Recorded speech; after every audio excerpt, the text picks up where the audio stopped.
오늘은 우리가 목회자 또는 교사들을 기리는 기념주일인데 또 그 국가의 스승의 날하고 이렇게 겹쳐졌어요. 스승의 날이 이제 그 본래는 5월 19일이었는데 15일로 이렇게 바꿔져서 스승의 날을 지키게 되는데 왜 그런 거 하니까 15일이 세종대왕의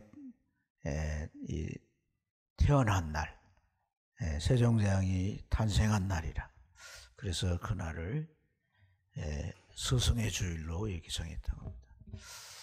조선 왕조 4대 왕이지만은 참 세종대왕은 어느 왕과 달리 탁월한 왕이죠. 탁월한. 그래서 거리 없는 백성을 위해서 업문이 일치되도 훈민정음을 제정하고 그 외에도 뭐 이제 여러 가지 이 기술적인 그런 것들을 개발하고 또 이제 기기들을 만들고 이런 이제 국가가 문명화되는데 크게 이바지했습니다. 그래서 참 우리가 돌아보면 그 우리 민족의 큰 선생님이죠. 큰 스승. 사람은 살아가면서 이렇게 많은 사람을 통해서 배우게 되는 줄로 믿습니다. 한 인생이 세워지는 데는 수많은 교사들, 이 선생님이 필요하죠. 그래서 우리가 태어나면 부모님이 우리의 선생님이 되잖아요. 일 낳고 또 사랑으로 길러주면서 인간됨을 가르쳐 줍니다. 또 이제 성장이 어느 정도 되면 학교를 보내가지고 학교 선생님에게 지식이나 기술을 배우게 합니다. 일반적인 교육이지만 그것은 세상에 살아가는데 이렇게 자기의 업을 만들고 일을 만드는 데 참 중요한 교육이 되죠. 또 더 나아가서 우리는 교회에 오면 교회에서 이제 하나님의 말씀을 가르치는 자들이 있습니다. 교사라 그러죠. 교사. 교회 학교 교사. 성경을 통해서 그들에게 배우면서 하나님을 알게 되고 하나님에 대한 이 믿음과 신앙이 자라게 되는 줄 믿습니다.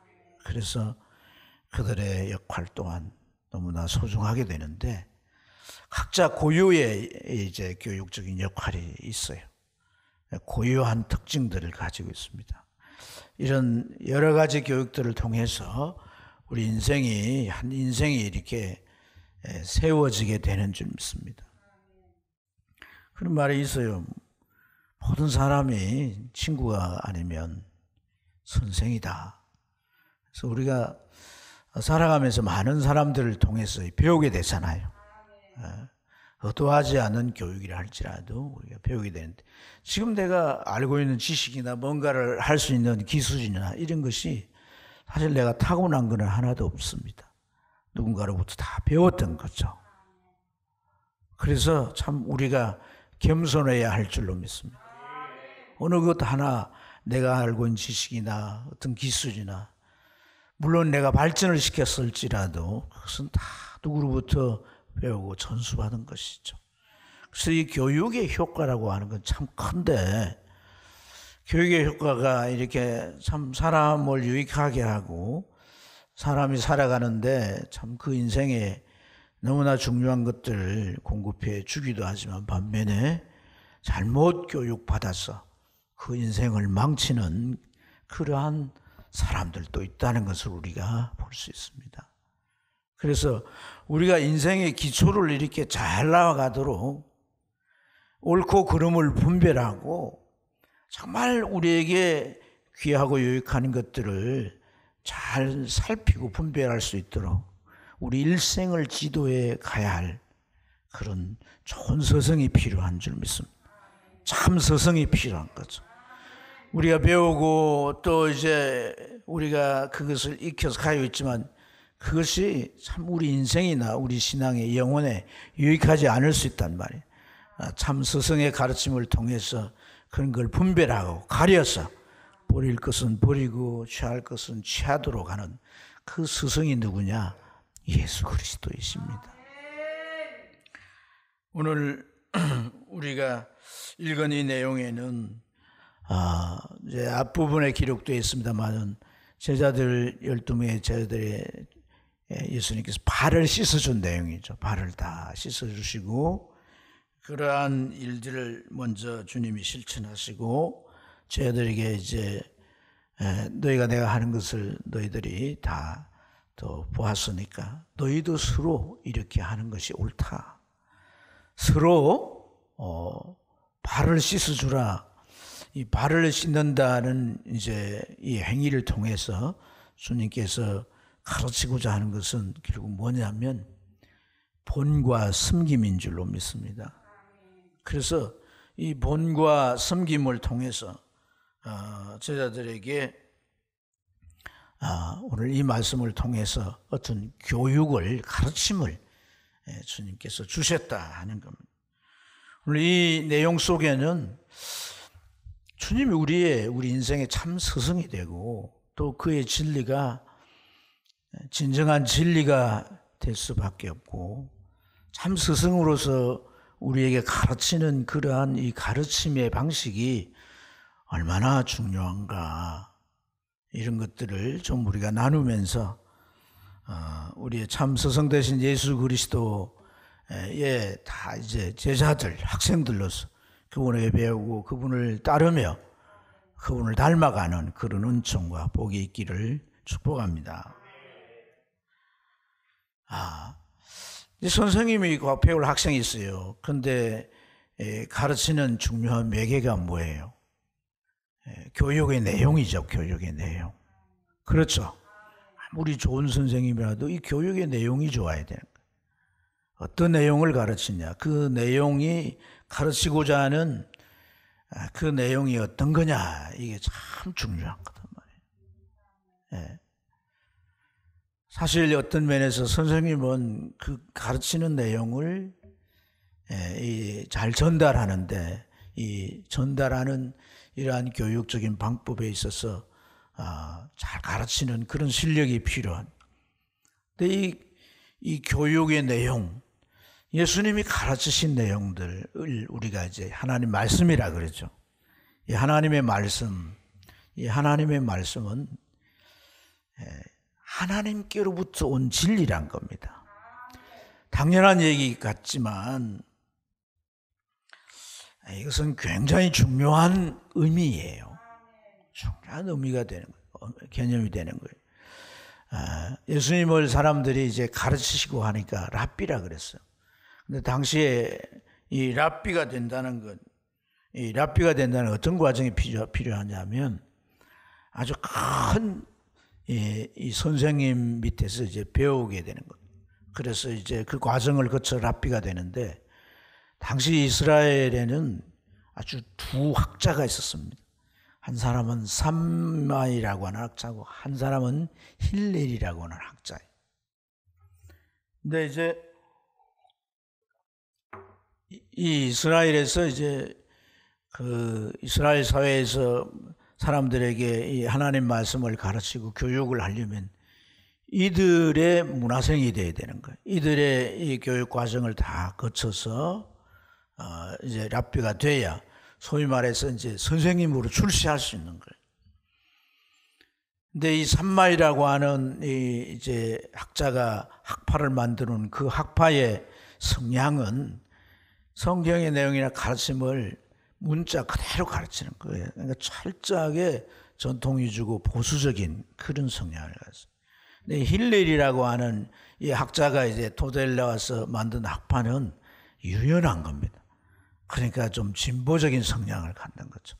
세상 어디나 이제 이 보수 진보 이 쌍기둥이 세워져서 이렇게 뭔가 조화를 이루어 가는 거 아니겠습니까? 그래서 우리가 잘 아는 바울사도도 이제 이들의 교육을 받았는데 바울사도는 누구로부터 교육을 받았어요? 가브리엘 누구냐면 이 힐렐의 손자입니다. 손자. 힐렐의 아들이 시몬이고 그 아들이 가브리엘인데 그러니까 바울사도는 이 가브리엘 힐렐의 손자인 가브리엘 문화상이 돼서 교육을 받은 거죠. 그러니까 바울 사도도 예수님 만나서 예수님의 제자가 되기 전에는 그도 이 좋은, 원래 이 바울은 그 유대 땅에 살던 사람이 아니에요. 데아스포라예요. 그래서 길르기아 다소에서 태어났다는 건 유대 땅이 아니거든. 그러니까 교사로서 이 랍비로서 이제 출세하기 위해서 부모가 유대에 보냈고, 그 가버리엘 문화생이 되었던 것은 그 방향으로 출세하도록 이렇게 공부하게. 그 문화생이 1년에 2-3명밖에 안 뽑는 거예요. 그러니까 그게 문화생의 과정을 거쳐 랍비가 되면 대단한 랍비인 거죠. 뭐 그냥 박사학위 정도가 아닌 거예요. 어쨌든 이러한 이 과정을 거쳐 랍비가 돼야 유대 사회에서 인정을 받는 겁니다. 그의 가르침에 권위가 있고 사람들이 따르고 그러는 거예요. 근데 예수님은 뭐 삼마이든 힐렐이든 그들의 문화생이 아니에요. 그들에게서 배우지 아니하셨다. 예수님은 하나님께서 보내셨고 하나님으로부터 받은 진리를 그대로 증거하신 것이죠. 여러분, 우리는 선생님을 통해서 배우든지, 안 그러면 스스로 독학을 해가지고 이렇게 배우든지. 아까 세종대왕 얘기를 했는데, 세종대왕은 물론 이제 왕자니까 뭐 좋은 선생님들이 가르치고 했겠죠. 그렇지만은 세종대왕은 사실 책을 통해서 많은 지식을 섭렵했다 그래요. 경서가 수천 수만 권 되는데 그 중에 중요한 책들을 뽑아가지고 100번 이상을 읽었대요. 그래서 그 안에 있는 중요한 내용들을 다 암기할 정도란 거예요. 새로운 제도를 만들고 뭘 법을 바꾸고 하면 책들을 다 이렇게 다 대조를 해가지고 그 안에 있는 내용이라든지 이런 것들을 다 비교해서 가장 좋은 것들을 이제 선택해서 만들고. 별명이 책벌레였다는 거예요. 맨날 앉아서 책을 이렇게 많이 보고. 그래서 그분이 병명만 해도 뭐 8가지 종합병원이라 그러잖아요. 운동 안 하고 고기 좋아하고 책만 앉아서 보고. 예. 그러니까 힘드니까 집행전 같은 걸 만들어서 학자들로 하여금 책을 잘 정리하고 핵심 내용들을 잘 이렇게 뽑아가지고 필요하게 만들고 이런 일들을 하겠어요. 어떤 책을 보고자 하는 책이 없으면 이리저리 구하다가 안 되면 명나라 황제한테 직접 그런 책을 좀 달라고 해서 이렇게 구입해 볼 정도로. 그래서 책을 통해서 그는 아주 탁월한 지식을 가지고 지혜를 가져서 그런 훌륭한 왕이 됐어요. 근데 예수님은 책벌레도 아니신 거예요. 책으로 공부를 하시고 뭐 이런 것도 아니에요. 자, 오늘 우리가 읽은 말씀 가운데 16절과 20절을 보면 이런 표현이 나옵니다. 보낸 자와 보냄을 받은 자, 이런 표현.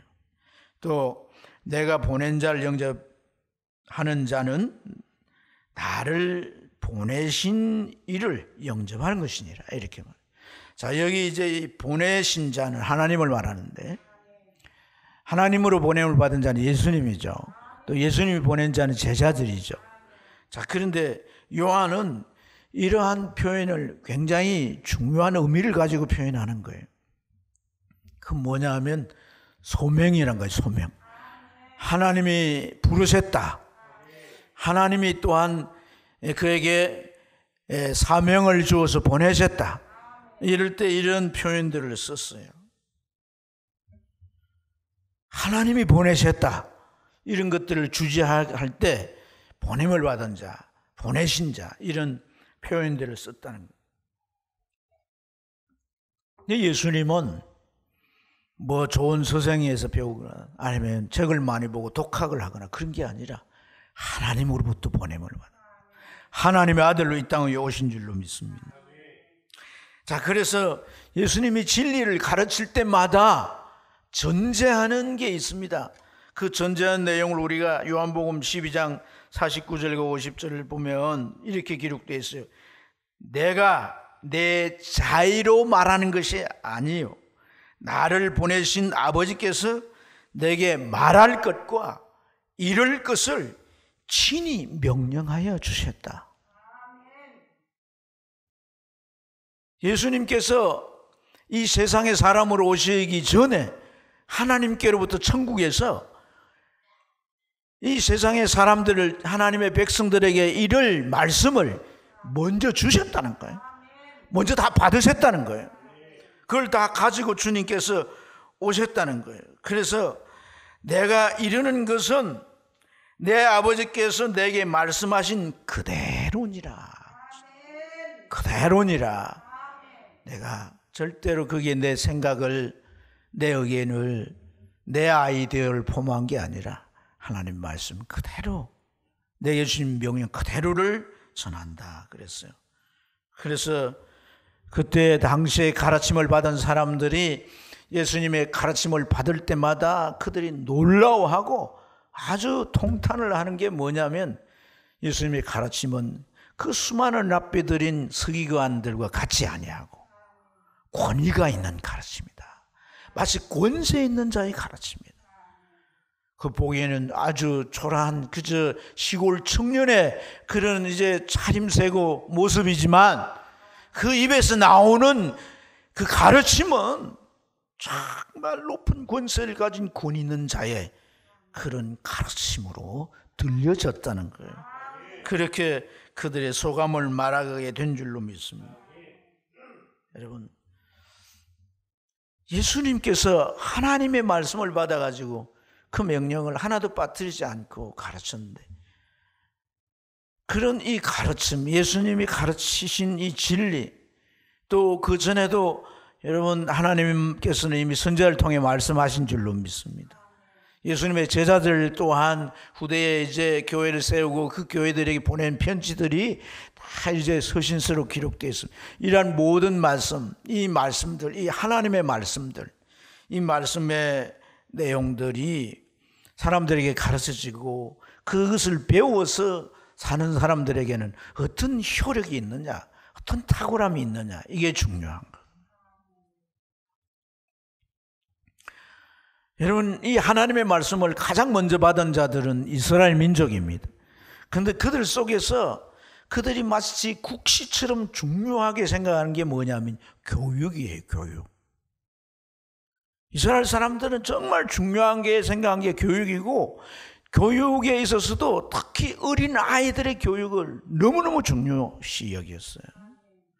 그래서 국가에서 이 어린 아이들 위주로 가르치는 그러한 이 학교를 세웠는데, 그게 이제 베타세포트라는 학교입니다. 이 베타세포트라는 학교가 어린이 교육원이에요. 어린이 교육원.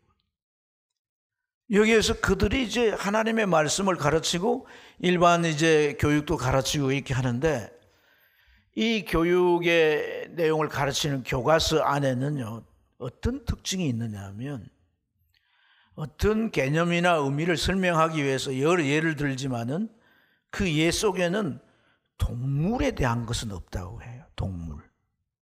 뭐 호랑이나 토끼나 뭐 사슴이나 코끼리나 뭐 이런 이 동물에 대한 개념이 전혀 없어요. 동물에 대한 이러한 개념은 여기 이 베타세포트라고 하는 이 학교 교과서만이 아니라, 이 탈무드라고 하는 것이 15만 권이나 되는데, 15만 장이나 되는데, 이 15만 장의 탈무드 속에 단 1절도 동물에 대한 그런 의미로 어떤 개념을 설명하거나 동물에 대한 얘기를 말하지 않습니다. 궁금하지 않습니까? 왜 그럴까요? 왜? 유아기 때는요, 이 사람의 뇌가 가장 세뇌화되기 쉽다는 거예요. 일방적으로 받아들이기 쉽다는 거예요. 그렇기 때문에 인간의 기초 인식에 뭘 담아놓느냐가 굉장히 중요하다. 그게 뭐예요? 건물의 기초가 되기 때문인 거예요.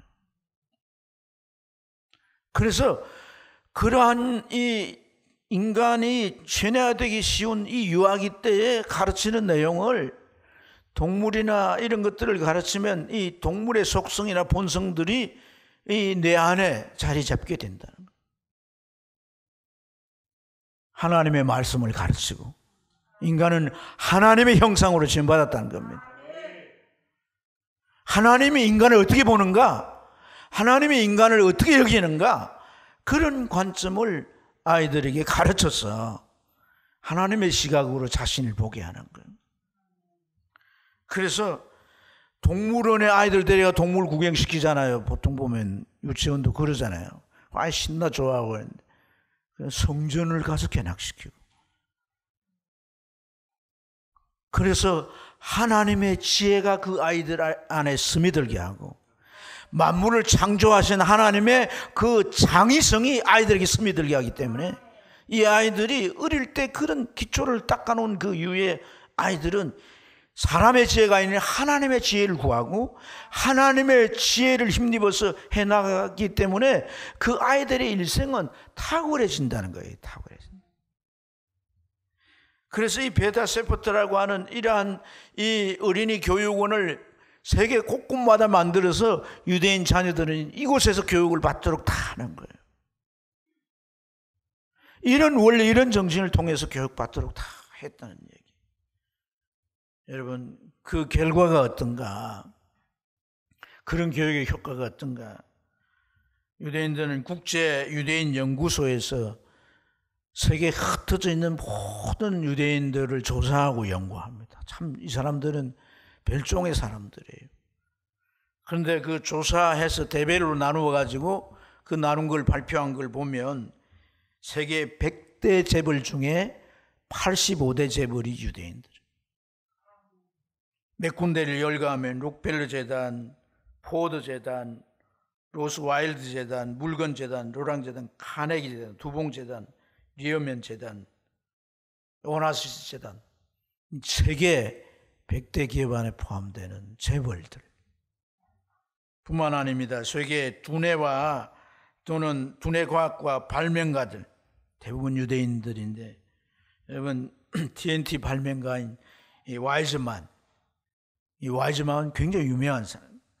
상대성 물리를 발견한 아인슈타인, 이 결핵균을 발견한 코호, 또 이제 스트랩토마이신을 발견한 이 세이빔이라든지 그 외에도 많은 사람들이 이제 이 두뇌과학 이런 발명가 많은 사람들 유대인들 뿐만 아니라 세계적인 철학자, 교육자, 문인, 정치인, 예술인 뭐 열거한다면 말할 것도 없어요.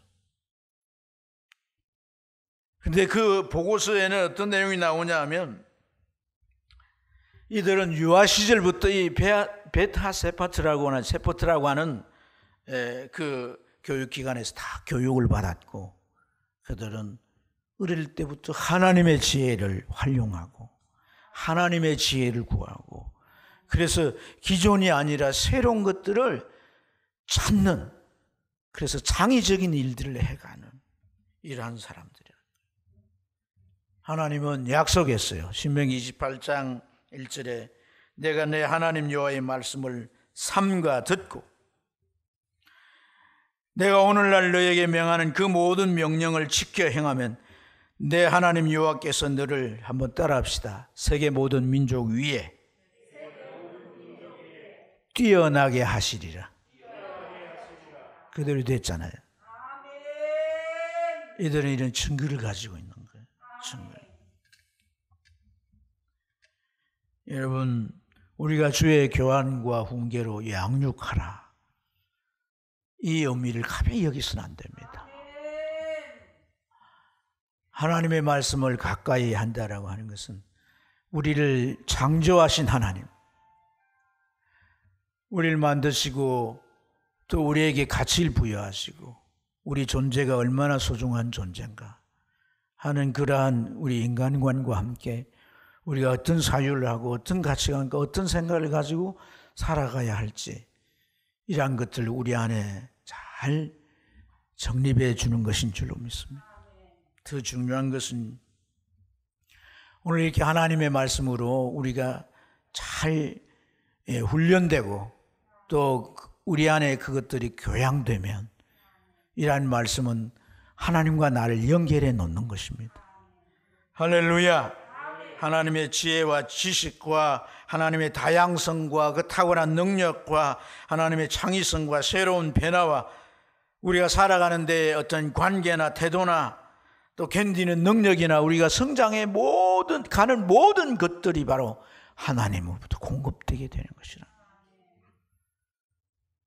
이것은 하나님의 놀라운 은사의 통로란 겁니다. 말씀을 배울 때 하나님에 대한 견고한 믿음이 생겨지게 되고 어떤 상황 가운데도 하나님을 의지하게 되고 하나님께 그 지혜를 구하게 되고 그 능력을 힘입으라 하고, 그래서 다른 사람들보다 탁월해질 수가 있는 것이고 위대해질 수가 있는 것입니다. 처음부터 원대한 비전을 품고 나갈 수 있게 되는 것이다.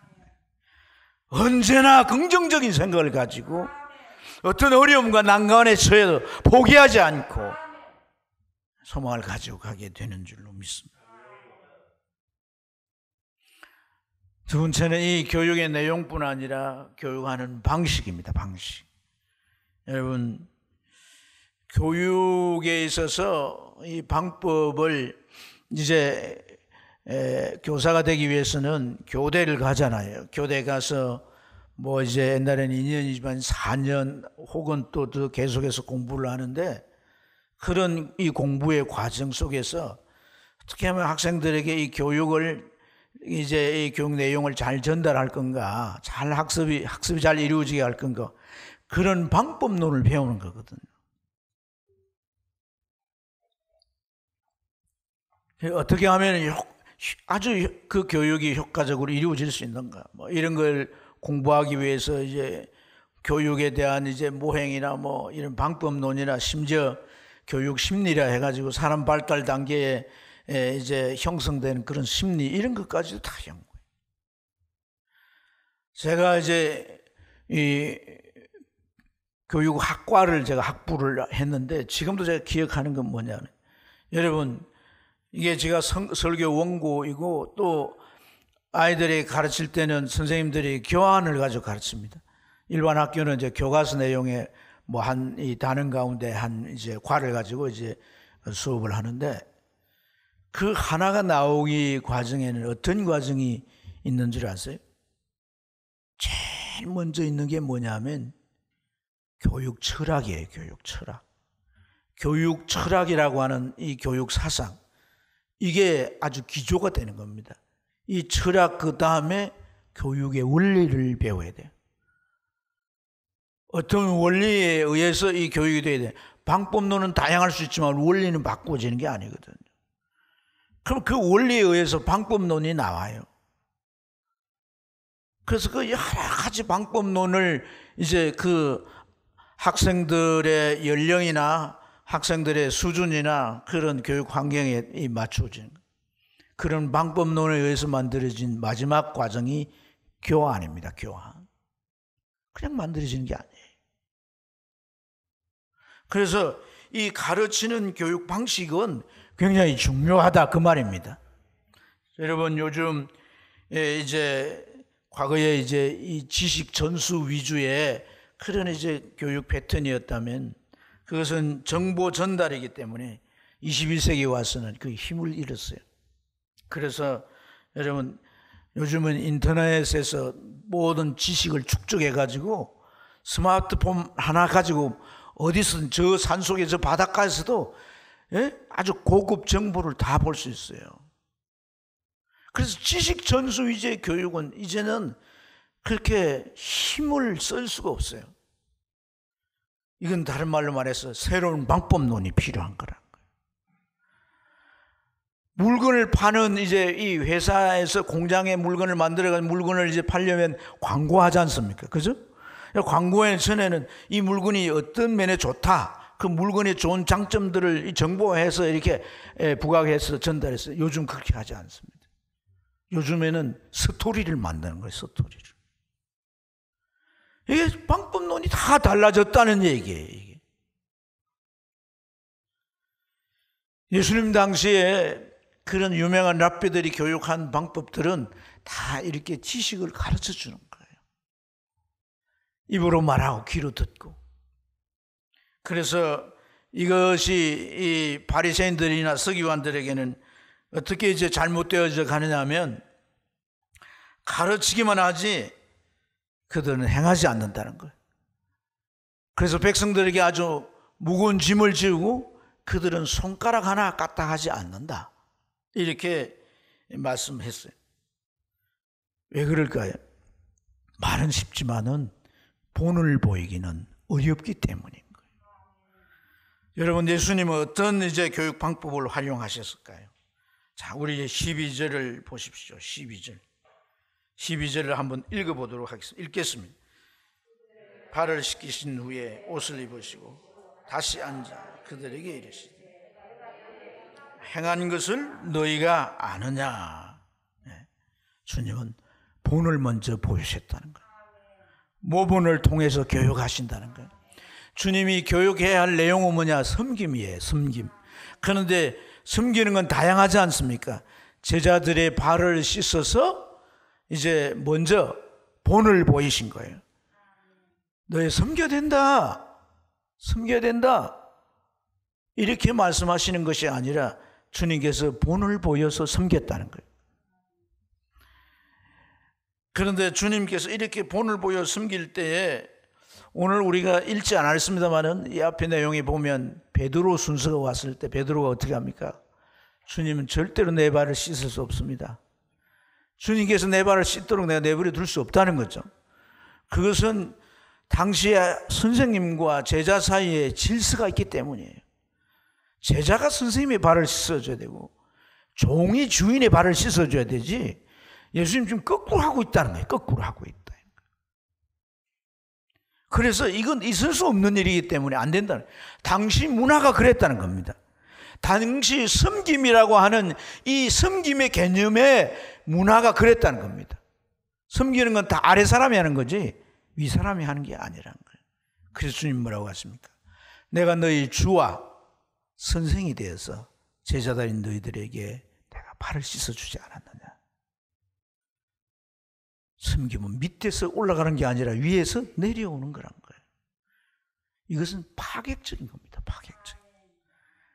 당시에 이 어떤 섬김의 관습을 뒤집어 엎는 겁니다. 뒤집어 엎는 겁니다. 여러분,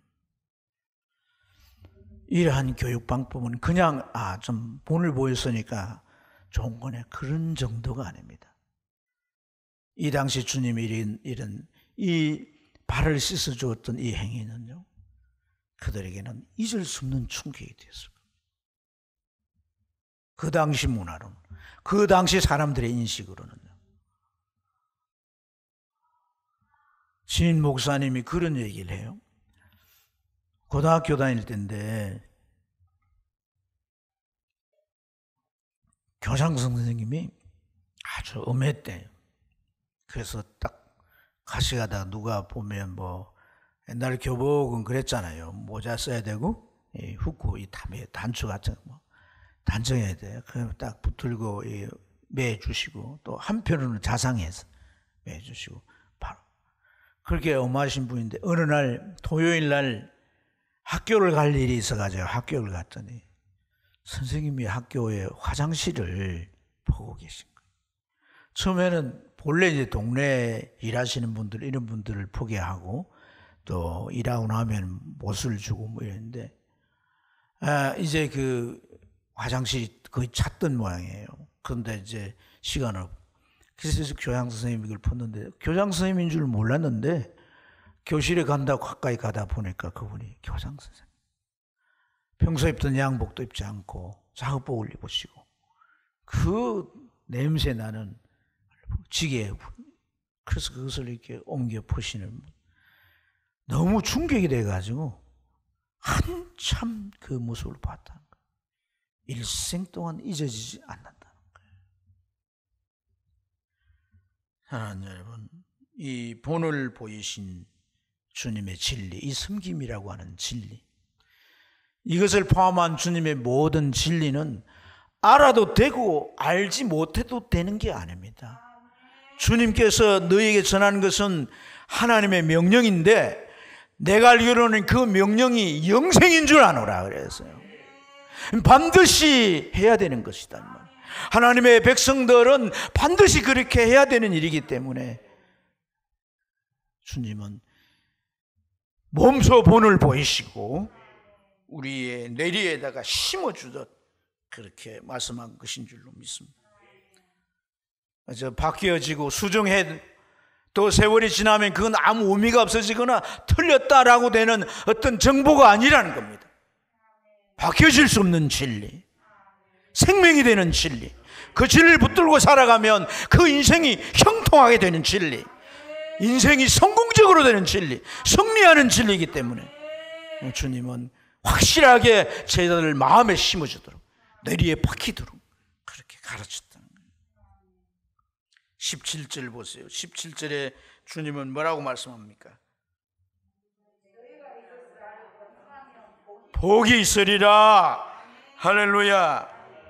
이것을 알고 행하면 복이 있으리라. 여러분, 한번 우리가 묵상을 해봐도 그렇습니다.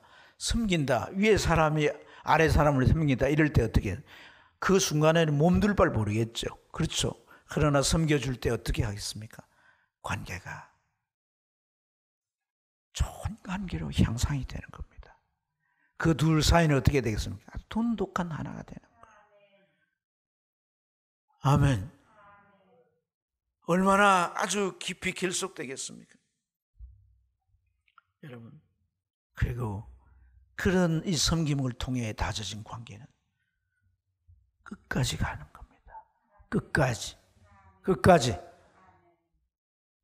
신앙생활은 하나님 부르신 곳에서 끝까지 가야 돼요.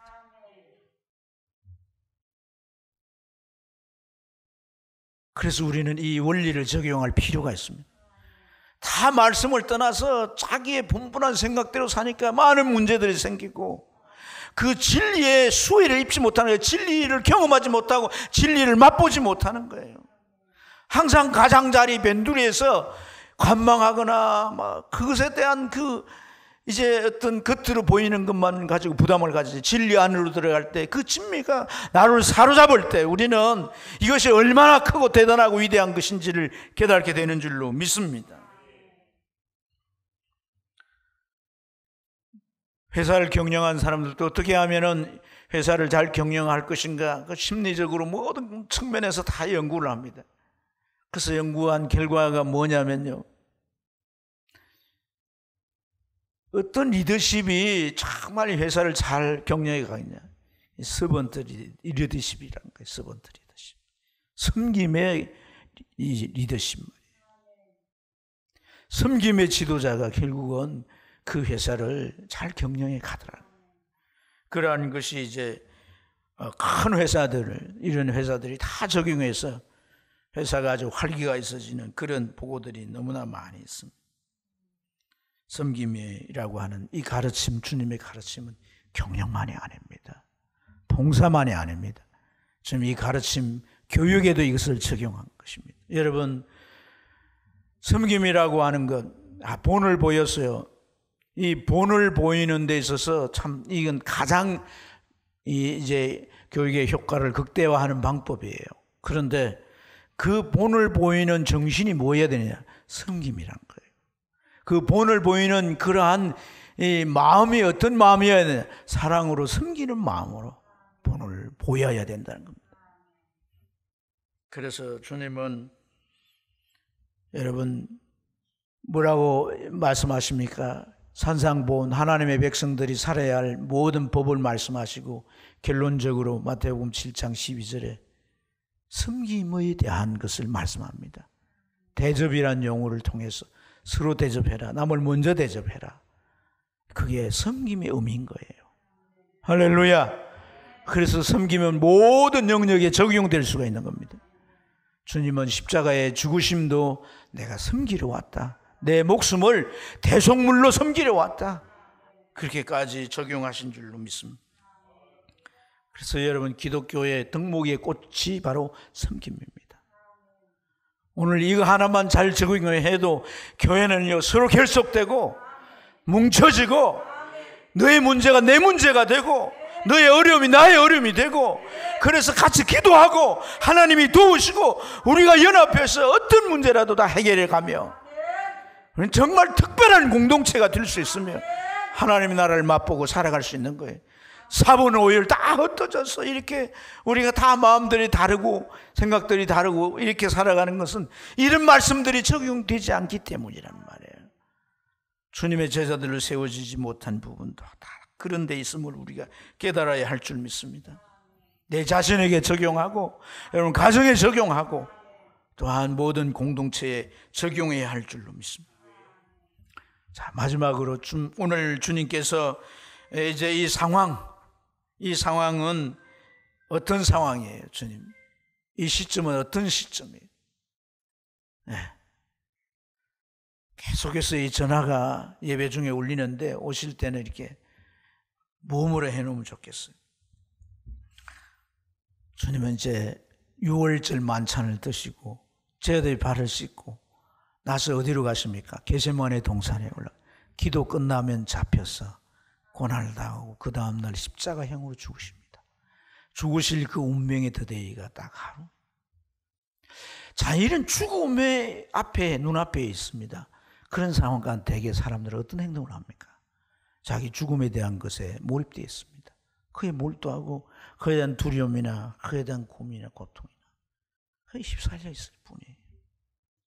그런 주님께서 오늘 제자들 6월절 만찬을 나누시고 허리를 동이시고 대야에 물을 떠서 한 사람 한 사람 발을 이렇게 씻어주셨습니다. 3년 동안 따라다니던 제자들, 날 따라다니라고 참 고되고 힘든 훈련의 과정을 거쳤지 하면서 발을 씻어줍니다. 이렇게 발을 씻어주는 이 일을 주님께서 하셨습니다. 이것은 결국 섬김에 대한 가르침인 거죠. 이러한 가르침을 바로 내일 돌아가셔야 하는데 오늘 그렇게 하셨다는 것을 뭘 의미하겠습니까?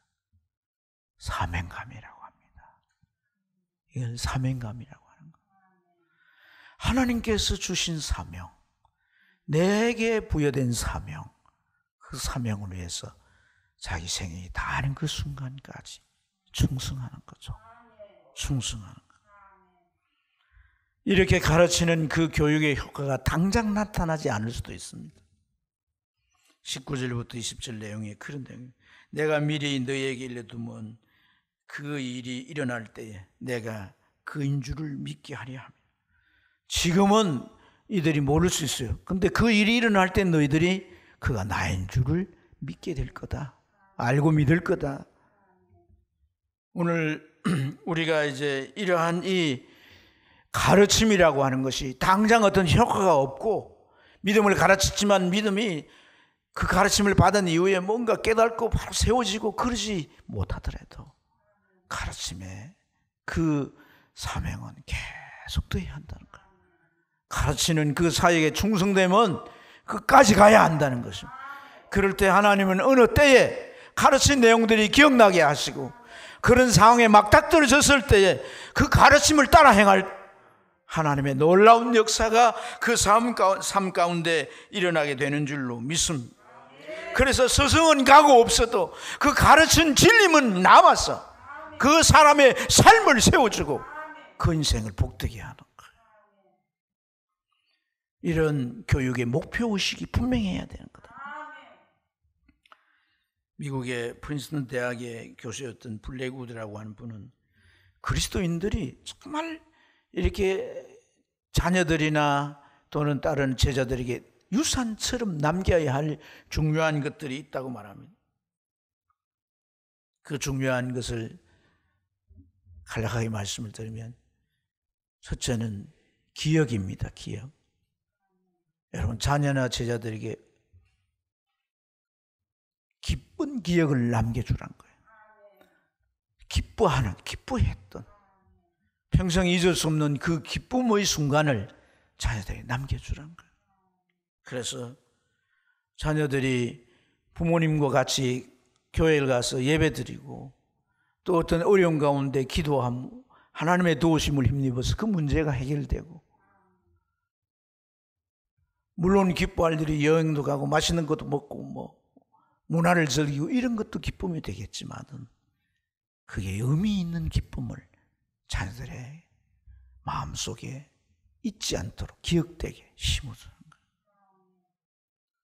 두 번째는 습관입니다. 좋은 습관을 심어주란 거예요. 우리가 일상의 습관도 심어줘야 할 줄 믿습니다. 그래야 그 사람의 일생을 살아가는데 그 일상의 습관이 그 삶을 건강하게 바로 세우게 하는 것인 줄로 믿습니다. 그러나 어떤 일이나 상황이나 관계 속에서 대하는 태도든 마음의 감정이든 말을 하는 방식이든 이런 것들 또한 좋은 습관으로 만들어줘야 돼요. 그런 것들이 길들여지지 않기 때문에 기분이 내가 좋을 때, 내가 상태가 좋을 때는 이렇게 하지만 그러지 않을 때는 그저 자기의 마음 상태와 같게 나오게 되는 거예요. 관계가 깨지고 많은 문제들이 일어나는 거예요. 그런 것을 습관화시켜줘야 된다는 겁니다. 좋은 것들을 습관화시켜줘야 됩니다. 마지막으로 생애 목표를 갖게 해줘야 됩니다. 작은 일에도 목표를 세우고 그 목표가 그냥 목표가 아니라 높은 생애 목표를 세웠어. 아버지가 교회를 나갑니다. 그런데 아버지가 추구하고 아버지가 정말 관심 가지고 하는 것이 돈밖에 없다. 그러면 돈을 좋아하고 돈을 쫓아가는 아버지의 모습을 보인다면 그것은 그렇게 건강한 목표가 아닙니다. 내 자녀가 목표를 세울 때 그것이 선한 영향력을 끼치는 목표여야 할 줄로 믿습니다. 선한 영향력을 끼치는, 하나님의 나라의 영향력을 끼치는 그런 선한 목표를 가질 수 있게 해줘야 할 줄 믿습니다. 이런 목표를 가지고 우리가 자녀들을 지도하고 아이들을 지도해 가야 할 것입니다. 여러분, 우리가 이제 이 교사주일을 맞아서 우리는 이제 이 교사들에 대한 생각들을 좀 더 깊이 해보아야 할 줄 믿습니다.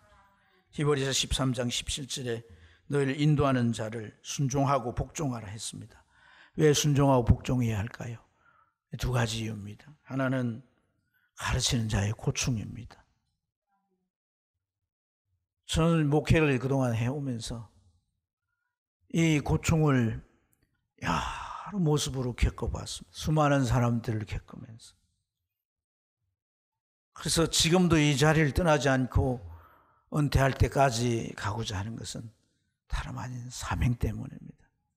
주님이 나를 부르셨고 나를 여기에 두셨기 때문에 좋은 자리 더 어제 비전을 펼치신 곳이 있어도 하나님의 응답을 따라서 지금까지 해왔습니다.